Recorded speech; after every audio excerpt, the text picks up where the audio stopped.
I think that the disguises have evolved compared to Absolution, right? We opened up a lot more.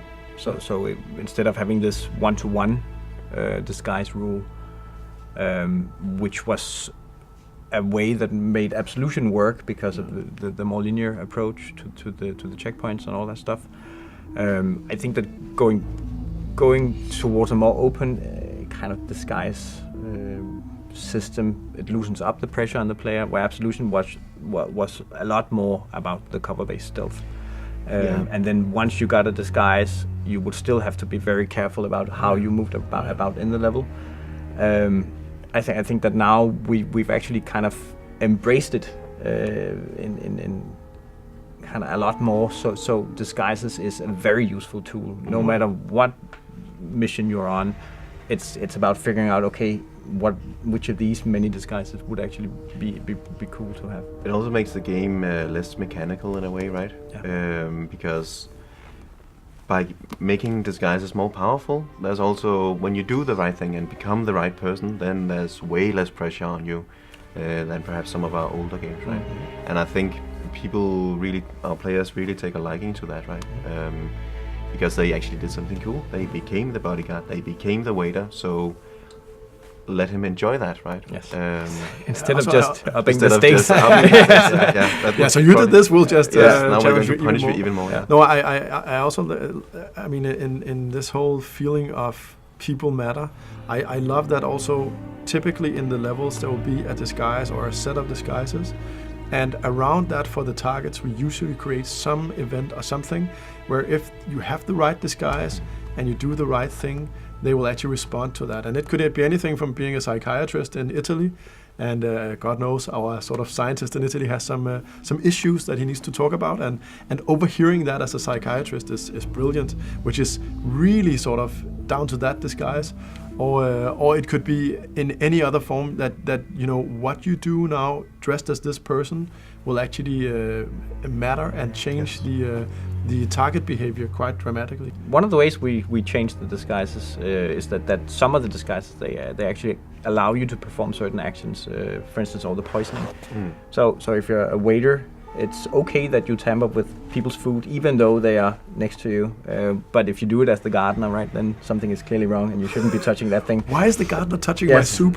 Don't touch the soup when you're at the gardener. So I think that's one of the ways where some disguises have kind of abilities or perks that you can kind of use to your advantage, right?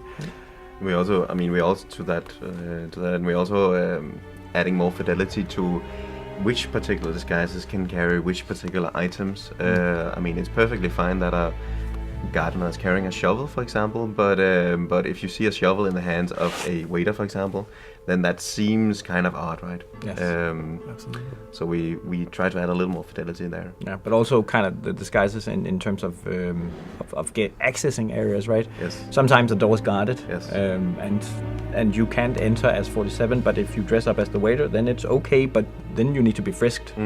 But where you dress up as the guard instead, okay, then you can bypass the frisk and access the area. So if you want to bring in weapons, then you need to find one of the guards, and of course they are typically a bit harder to come by, rather than the waiter in the corner. Yeah, I think I don't know if it's hard. You couldn't put it in a formula, but there's a general sense that if you have, let's say, a civilian disguise, if we call it that, it's somehow easier to get to those, I find, in the game. And then typically what I always get to is this, okay, these two guys are going to frisk me if I go upstairs. So as a civilian, I typically find myself putting my gun in a trash bin or something like that, and then going in, okay, it's fine, and then I'm on. But now my challenge is obviously, okay, so I'm allowed, I'm a waiter, but I don't have any weapons anymore. Yep. So if I want to have my weapons with me, it's a good idea to become a guard who obviously is allowed to carry weapons. I love that. That's a whole little internal puzzle figuring out, okay, what am I allowed to get away with? Yeah, no, absolutely. So we had disguises before in the other games, and obviously we liberated them. We have the enforcer system, and on top of that, even, I think we find these rare cases where you get this perfect item, or you find that thing that, okay, if I'm a flower delivery guy, and I deliver the flowers at the right time to the right guy. I won't spoil too much here, but then you can actually have a very meaningful change in a level that's down to a mix of understanding who's my target, what's my disguise doing, and what items could I interact with. It's not a sort of everywhere, but sometimes you just get those perfect combos. I really think this time around we're really going all in on this whole identity assuming, right? You become the doctor, and that matters for how people respond to you, right? I mean, it's still a mechanic, right? You still have to care about enforcers and the fact that they gain attention towards you, but it's also more, right? You can sort of unlock parts of the level by becoming a certain person, right?